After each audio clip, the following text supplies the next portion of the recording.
Eu vou ler de novo, eu estou lendo em Lucas, e hoje eu vou ler no capítulo 13. Ontem eu li o capítulo 14, do verso 15 até o verso 24. Eu tinha lido antes, no início, sobre a cura do homem hidrópico, e o que existe no contexto sobre a busca dos primeiros lugares. A gente passou por aqui.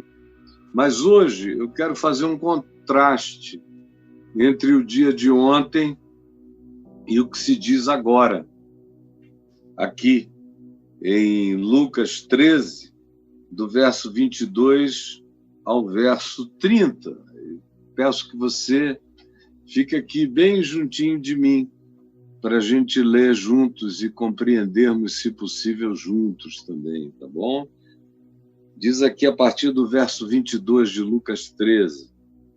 Passava Jesus por cidades e aldeias, ensinando e caminhando para Jerusalém, e alguém lhe perguntou, durante esse caminho, nesse trajeto, nessa viagem, alguém, enquanto ele passava por cidades e aldeias, alguém lhe perguntou em algum lugar: Senhor, são poucos os que são salvos?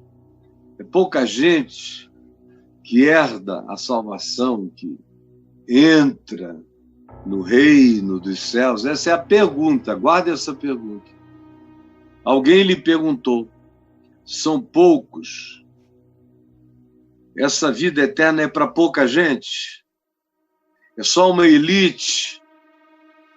Ou gente simples, gente pobre, gente à toa, gente sem expressão, gente sem berço, gente sem pedigree, tem acesso a essa vida eterna, a essa salvação? Ou tem que ter muita instrução? Ou tem que saber de coisas extraordinárias que ninguém sabe? Para quem é, afinal, essa vida eterna? Respondeu Jesus: esforçai-vos. Quem faz essa pergunta, que é parecida com a pergunta do jovem rico, lembra do jovem rico? Você vai ler sobre ele aqui mesmo em Lucas, no capítulo 19, e em outros ambientes, Marcos. Ele está presente nos evangelhos, o jovem rico, e a pergunta dele é essa, basicamente essa: não são poucos os que são salvos, mas o que devo fazer para herdar a vida eterna? Ele achava que ele era um cara que tinha condições de entrar. E esse aqui, que faz a pergunta que a gente leu, são poucos os que são salvos, acha que pouca gente tem condição de entrar. Ele, o jovem rico, achava que ele era um candidato natural a entrar. É uma outra coisa. O que farei? Ele achava que estava na mão dele o pegar e o fazer acontecer a vida eterna. Esse outro aqui não tem essa presunção, ele só pergunta se são poucos.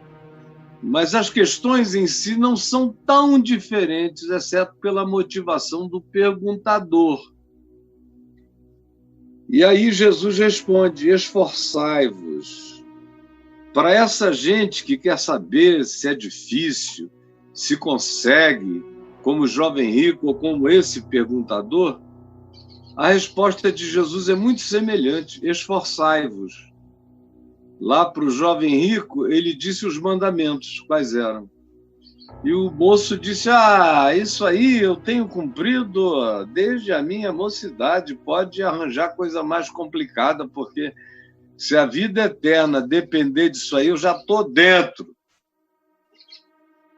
Aí Jesus disse: bom, então, se você quer mais, vai, vende tudo que tu tens, dá-o aos pobres e tu terás um tesouro dos céus. Aí o cara ficou muito chateado, se retirou com raiva, porque ele queria mais. Aí Jesus disse: bom, se o teu negócio é fazer o esforço, para entrar na vida eterna, então vai.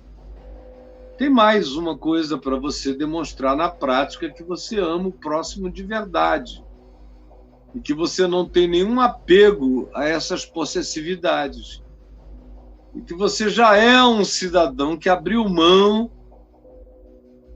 e renunciou os encantamentos presentes e se fascinou pelo significado eterno da vida por vir. Por isso, vai, vende todos os teus bens, dá-o aos pobres e tu terás um tesouro dos céus. A esse aqui a pergunta é difícil, são poucos. O que a gente tem que fazer? Aí Jesus diz, esforça-te. Você tem essa questão e já vem com uma numerologia, e já vem com uma estatística, e já vem com uma diminuição, e já vem com uma pressuposição, e já vem achando que isso é para uma elite, para uma seleção. Então, se você tem essa preconcepção de algo tão difícil, esforça-te. Faze conforme a tua consciência, esforça-te. Esforçai-vos por entrar pela porta estreita. Porque eu vos digo que muitos procurarão entrar e não poderão, procurarão, tentarão e não conseguirão, não vão passar. Por que não vão passar? São aqueles que vêm carregados de muitas coisas. E nessa porta estreita só passa o indivíduo, só passa a alma, só passa o ser. O jovem rico, para entrar, tinha que deixar aquilo tudo para trás, porque aquilo tudo não entra para a vida eterna. Esse que perguntou aqui, é difícil? E Jesus disse, esforçai-vos. O grande esforço é deixar fora, é deixar de sobre nós a carga de justiça própria, de autojustificação, de moralidades santificadoras, de éticas salvadoras. Todas essas coisas, todas essas couraças, todos esses instrumentos de autovalidação, de atribuição de importância e significado, de supremacia ética, moral e comportamental da gente em relação comparada ao resto do planeta. O indivíduo tem que se esforçar para deixar isso fora. Como diz o escritor de Hebreus, tem que abandonar o pecado e jogar fora essa multidão de coisas que a gente carrega. Joga fora todo o peso, é como ele diz, e o pecado que tenazmente nos assedia, é isso que se tem que jogar para poder entrar pela porta, porque pela porta só entra gente. Não entra o que você carrega, não entra o que você amealhou, não entra o que você conseguiu. Tua pirâmide não vai contigo. Nem esses teus peitos de silicone. Nada disso vai contigo, nada disso presta para nada. Nem teu orgulho, nem teu academicismo, nem as tuas arrogâncias e soberbas de saberes especiais, nem a tua presunção de membro de seita que vive fazendo e cumprindo e realizando mesmo as coisas que não entende, que não fazem nenhum sentido, que são loucas, mas você pratica a si mesmo. Nada disso vai entrar pela porta. Nada disso. Tua filiação, tua genealogia, as informações que você amealhou, o que você acha que aprendeu, tua biblioteca não vai entrar pela porta, nada disso. Só entra se você for puro de coração, só entra aquele que ficou magro de arrependimento. O arrependimento emagrece a gente para passar pela porta. O arrependimento joga fora toda a nossa idiotice e nos capacita a passar pela porta. Só passa pela porta o quebrantado, só passa pela porta aquele que abriu mão das falsas importâncias, só passa pela porta o que não tem mudança a transferir, não tem móveis a levar, não tem estimativas nem objetos de estimação a cultuar, só passa pela porta quem tiver coragem de deixar. Quem não tem coragem de deixar, não entra. Só cabe, para além dessa porta, quem entra no processo de individuação. Não cabe nem o teu ego fantasioso por essa porta. Não cabe a tua impressão causada sobre os outros, não cabem as tuas performaticidades, não cabem as tuas teatralidades, não cabe o teu curso de coach onde você aprendeu determinados modos de cativar, de aprisionar um auditório, de impressionar, de deixá-lo assim na sua mãozinha para você fazer dele o que você quiser. Tudo isso vai ter que ser deixado fora. Não entra, não cabe. Melhor fosse que você abandonasse isso já agora. Não cabe. Só cabe quem se dispôs a fazer o processo de individuação, de ser apenas o ser,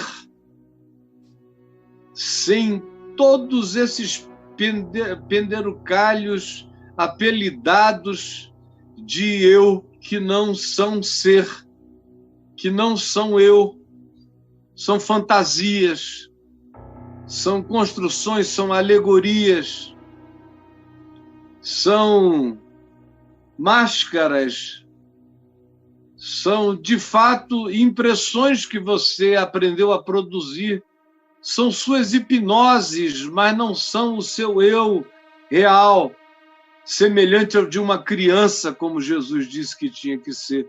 Em verdade vos digo que se não vos converterdes e não vos tornardes como crianças, jamais entrareis no reino dos céus. Por essa porta só passa quem está vivendo processos de individuação, a cada dia jogando fora pedaços de si que não são o eu verdadeiro. E abandonando caras e bocas e impressões e seduções e tentativas de fazer pessoas ficarem impressionadas com você. Nada disso entra pela porta, os teus biquinhos ficam fora.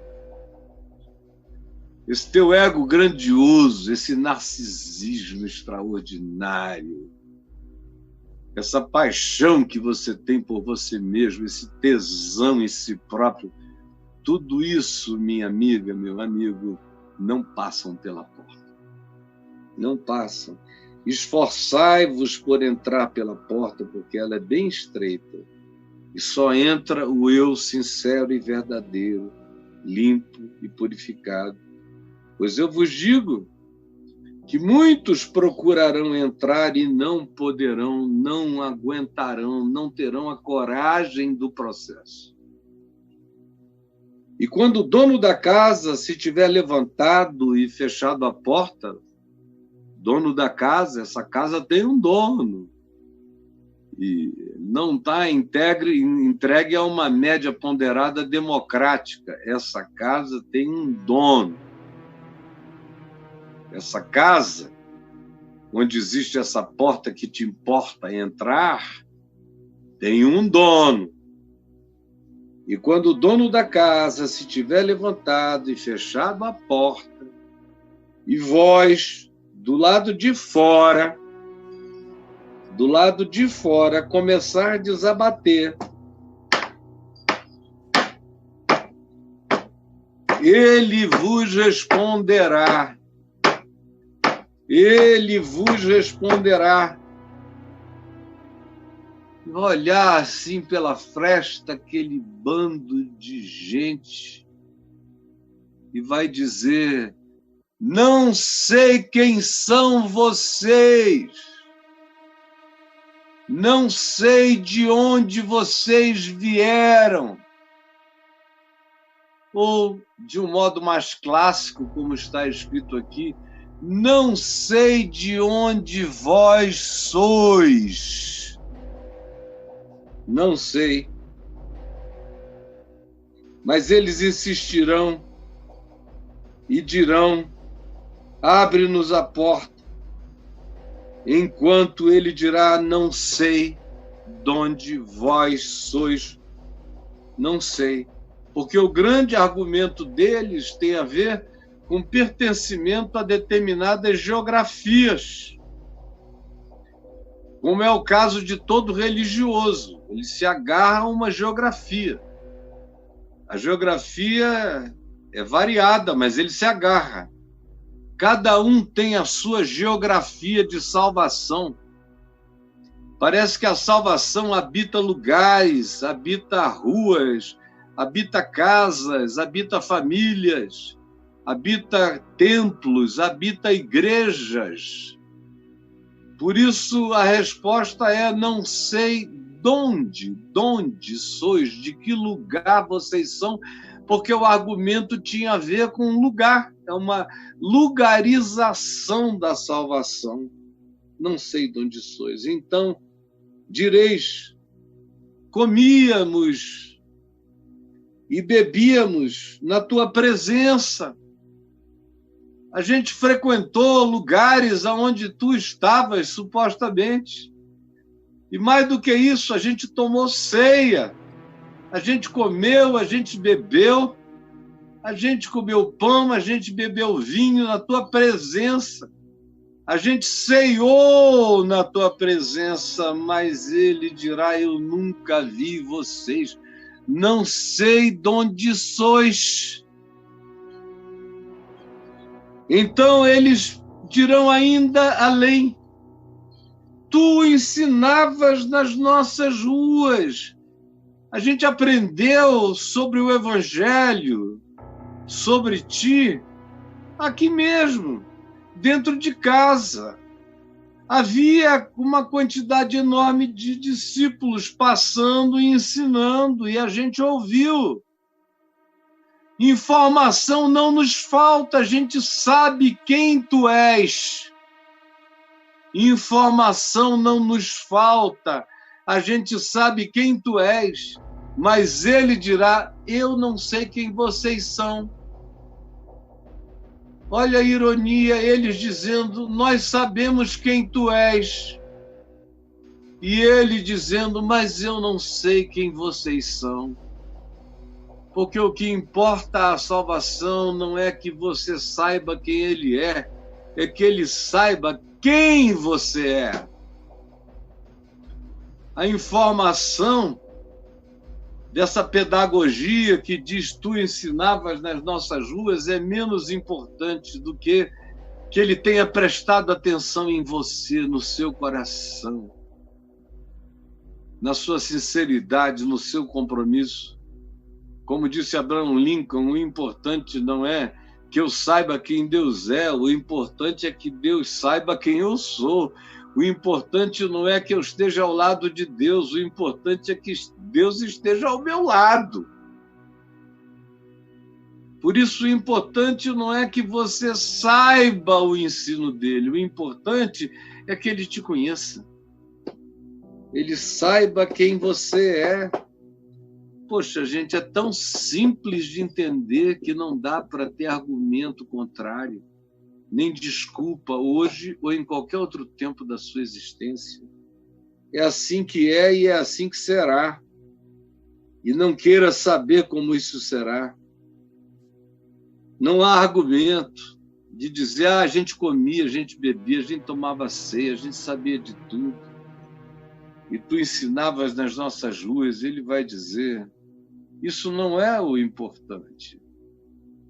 O importante não é você saber de mim, o importante é que eu saiba de você. E para eu saber de você, é preciso que haja verdade e sinceridade no seu coração em relação a mim. Mas ele, então, depois que você disser, informação a gente tem, chegava direto na nossa casa, na nossa rua, nos dias de hoje, na palma das tuas mãos a salvação está inscrita. O acesso à informação está assim, disponível na palma da nossa mão. Nunca esteve tão próximo aqui para você ver, mas não adianta. Não é isso que vale. O que vale é ele dizer que te conhece. Se ele não te conhece, não adianta você ter informações que não se transformam em vida. Entendeu? Ele vos dirá outra vez, não sei de onde sois. Não sei esses lugares que vocês estão dizendo, essas ruas, esses cultos, esses templos, esses santuários, essas congregações, essas igrejas, essas sinagogas, esses ajuntamentos, eu não conheço. Eu estive fora. Eis que eu estou à porta e bato. Se alguém ouvir a minha voz e abrir a porta, então eu entrarei na sua casa, cearei com ele e ele comigo, porque numa quantidade absurda de casas coração, casas ser, aonde todo mundo acha que soube e tinha o suficiente para garantir a senha de entrada, ele vai dizer, não sei quem vocês são, não sei de onde sois. E diante da insistência, dizendo, não, eu estava lá, eu era de lá, eu conhecia, eu tive a informação, ele vai mais adiante e diz, apartai-vos de mim. Apartai-vos de mim. A gente não se conhece, não insistam. Nunca rolou nada entre nós.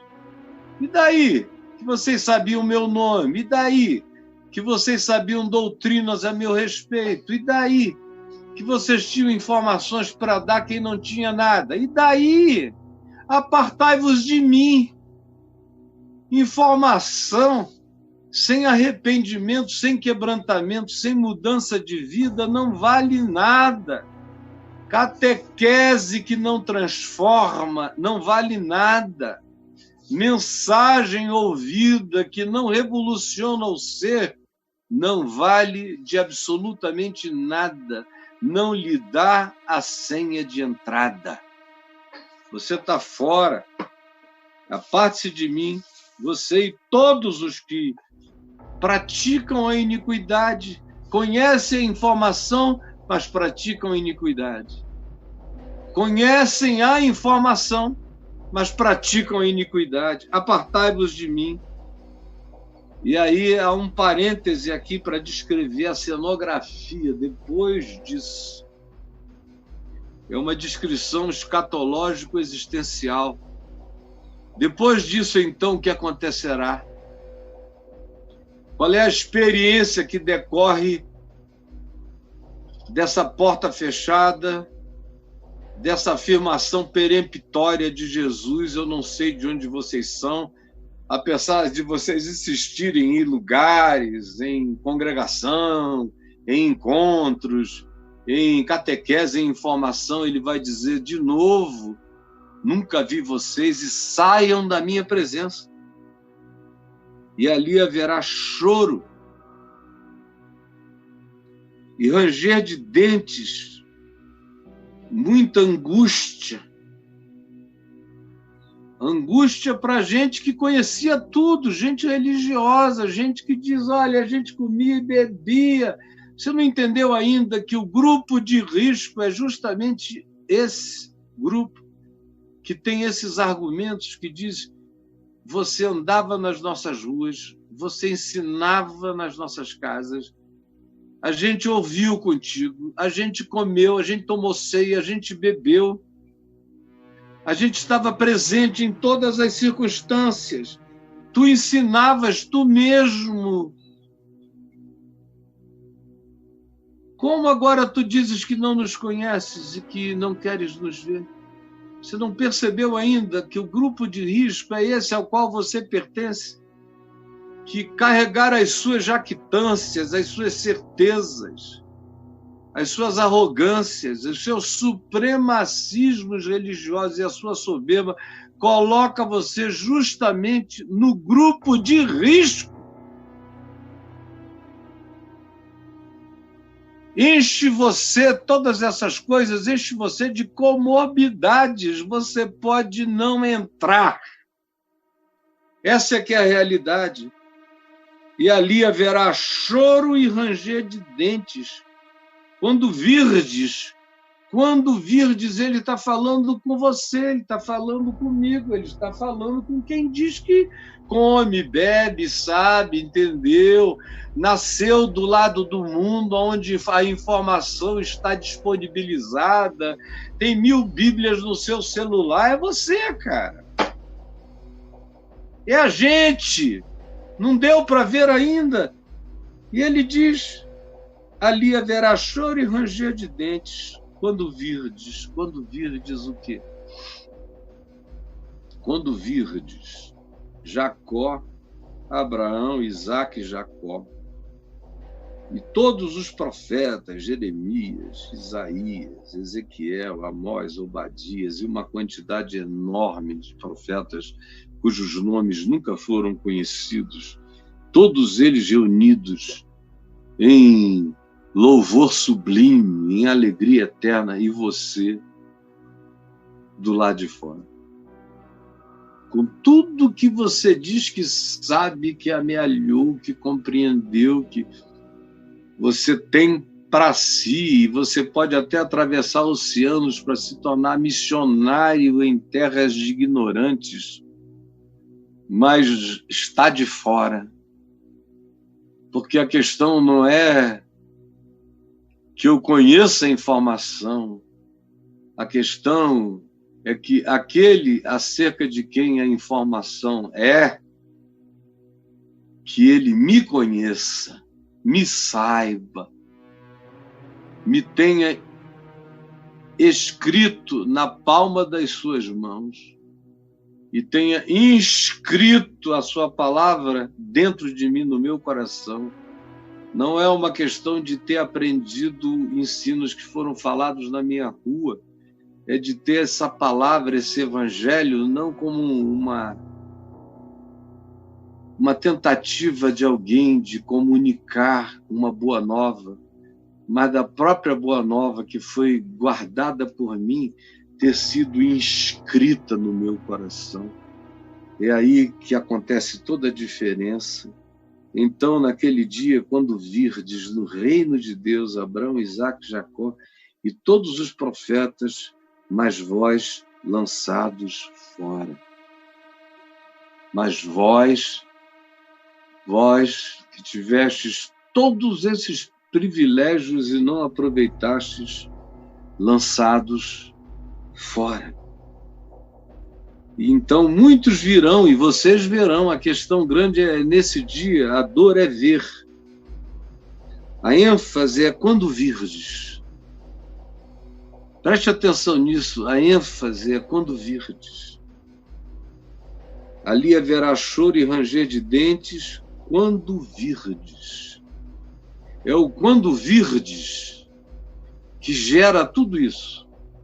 Choro e ranger de dentes, porque a gente vê que o pessoal sobre quem a gente falou e disse que pertencia à família deles estarão lá, Abraão, Isaque, Jacó e os profetas todos, mas a gente de fora. Aí vem uma outra dor, um outro choro, um outro ranger de dentes. É quando virdes muitos vindos do Oriente, onde vocês dizem que só tem gente perdida. O Oriente, a China. Os crentes do Ocidente fecham os olhos e imaginam 1 bilhão e 400 milhões de judeus perdidos no inferno. Eles são os grandes caracterizadores do Oriente, junto com a Índia, 1 bilhão e 200 milhões. China e Índia fazem o Oriente ser o Oriente mesmo. E quando aqui, no primeiro século, Jesus falava no Oriente, ele não estava falando no Orientezinho médio ali em volta dele. Ele estava falando nesse Oriente sobre o qual eles só ouviam falar através das caravanas de venda de incenso, de pimenta, de especiarias diversas que passavam pela Via Mares, atravessavam Cafarnaum e iam adiante.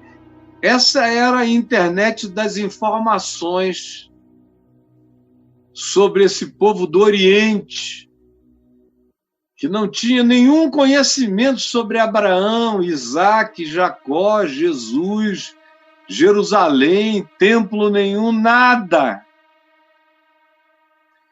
E Jesus diz, vocês vão ficar morrendo de raiva, porque vocês vão ver Abraão, Isaac e Jacó lá. E junto com eles e os profetas, quem estará lá não serão vocês, mas um monte de chinês, de gente do Oriente que não sabia nada, de japoneses. Ele está falando isso no primeiro século, não é hoje. Não, ainda hoje ninguém sabe quem é Jesus do Oriente. Imagina nos dias que Jesus falou isso, ninguém sabia de nada mesmo. Mas ele inclui os que nada sabiam e diz, em verdade eu vos digo que vocês vão ter raiva de terem desperdiçado tanta oportunidade, porque virão chineses, japoneses, indianos e outros povos distantes, inomináveis do Oriente. Bem como virão pessoas do Ocidente. E lembre-se, Jesus está em Israel, falando com religiosos, extremamente religiosos, que moravam nessas cidades e aldeias, e que fizeram a pergunta, Senhor, são poucos os que são salvos? Aí ele fala do Oriente, que nos choca hoje, porque nós somos do Ocidente hoje. Mas naquele tempo em que Jesus falou isso, não tinha nada no Ocidente tanto quanto no Oriente. O que havia no Ocidente da Terra nos dias de Jesus? Havia uns índios da América do Sul, que eram milhões, provavelmente algo em torno de 30 milhões, 20 milhões de índios. No tempo do descobrimento já havia aproximadamente 50 milhões de índios aqui, na região toda das Américas. Havia os índios da América do Sul, havia os Nazca, havia os Incas, havia os Maia, havia os Azteca, havia os índios Hopi nos Estados Unidos, os Cheyenne, e toda aquela quantidade enorme de outras tribos que habitavam o território americano. Haviam os povos das ilhas do Pacífico, no Havaí, na Ilha de Páscoa, eles todos eram o que estavam aqui, para esse lado de cá. Havia os habitantes esquimós do extremo norte, do que hoje a gente chama de América do Norte e Alasca.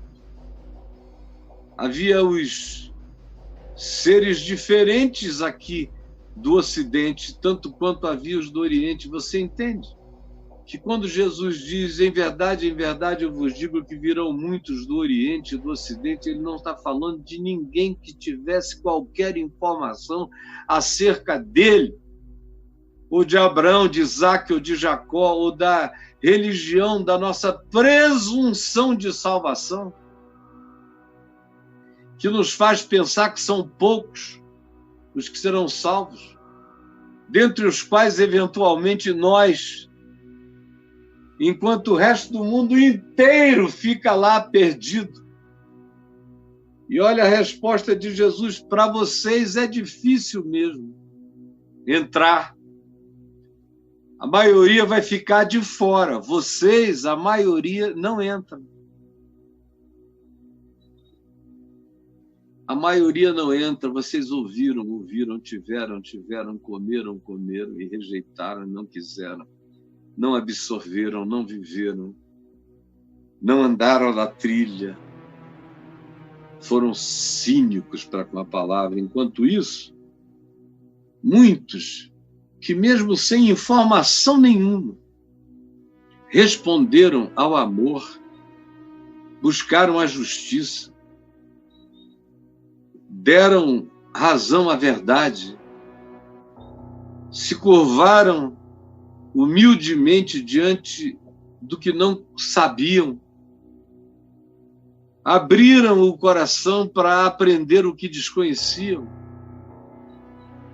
mesmo não tendo nada das informações que vocês tinham, mas pela atitude deles em relação àquilo que eles receberam, porque ninguém é julgado pelo que não recebeu, cada um é julgado pelo que recebeu, ninguém é julgado pelo que não teve, cada um é julgado pelo que teve, ninguém é julgado pelo que não soube, cada um é julgado pelo que sabe.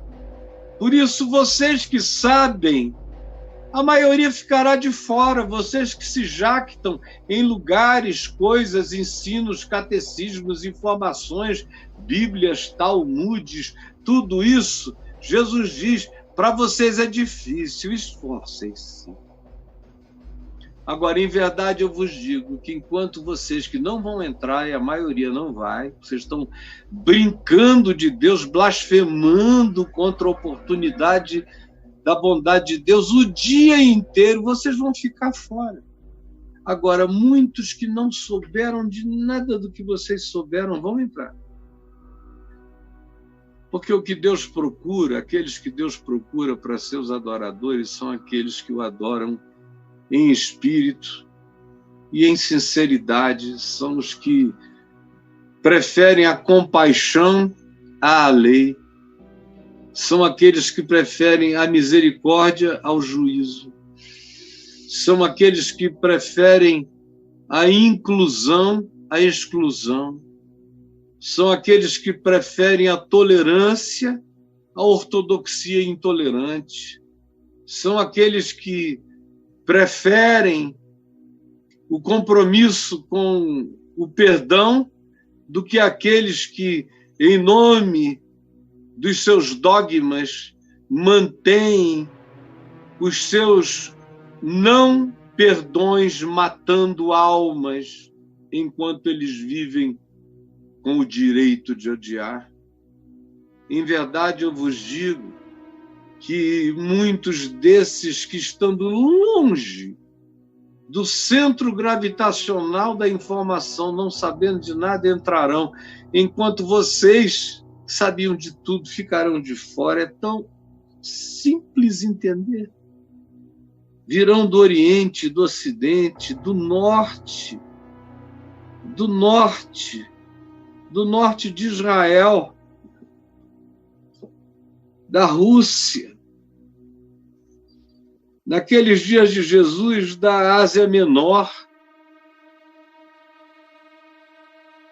de Roma, do outro lado do Mediterrâneo, da Europa, dos celtas, do norte e do sul, da África toda, e tomarão lugares.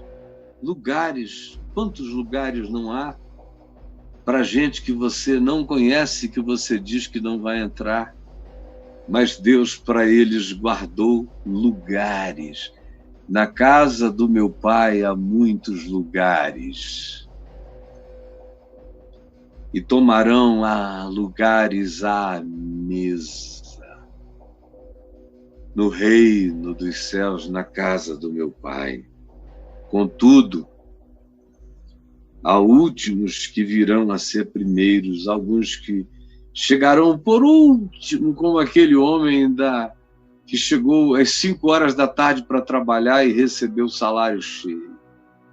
Em verdade, eu vos digo que há últimos, não só na linha do tempo, mas últimos em relação ao que se considerava sobre eles, aonde a gente os posicionava na vida, esses últimos que virão a ser primeiros. É uma coisa linda, extraordinária. Que coisa louca.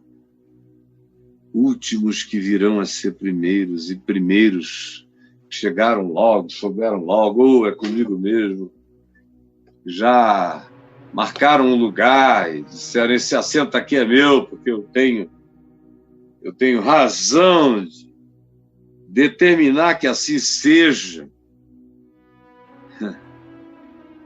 Mas há muitos que tinham toda essa certeza, mas ficarão de fora. Jesus, não há o que explicar, nem o que aplicar, redundância. Não há desculpas, é tudo tão claro. Eu peço apenas que nós tenhamos a graça. Nós que sabemos de tanto e desprezamos tudo. Essa geração adúltera e perversa, que tem acesso a tudo e despreza o Evangelho, prefere o engano, prefere a mentira, preferem as falsas promessas, preferem o Deus das riquezas, preferem o Deus da grana, preferem o Deus da barganha, preferem o Deus que diz: tudo isso eu te darei se tu fizeres como eu ordenar, como eu mandar. Se tu praticares os meus modos, eu te darei tudo. E eu te ensinarei a transformar pedras em pães. E eu te ensinarei um marketing irresistível, onde até os anjos participarão, e eu te darei o que tu nem pensas que terás. Se tu te curvares aos meus ensinos, diz Satanás, contra o convite do Senhor Jesus. Então, ninguém que está me ouvindo tem qualquer desculpa, nem agora e nem em qualquer momento que me ouça. E nem aqueles que corrompem o Evangelho, que sabem deliberadamente que estão corrompendo, que abrem em nome de Jesus e fecham em nome de Jesus e no meio enfiam um monte de mentiras, faladas em nome de Jesus, sobre as quais Jesus diz: eu não sei o que é isso, e vai dizer um dia para esses que assim procedem: eu não sei quem vocês são. E não adianta dizer que vocês sabiam o que eu ensinava, porque eu não sabia vocês. Por favor, ajuda-nos a entender e a termos um coração que se quebrante antes que chegue o dia do choro e do ranger de dentes. Em nome de Jesus. Amém, amém e amém.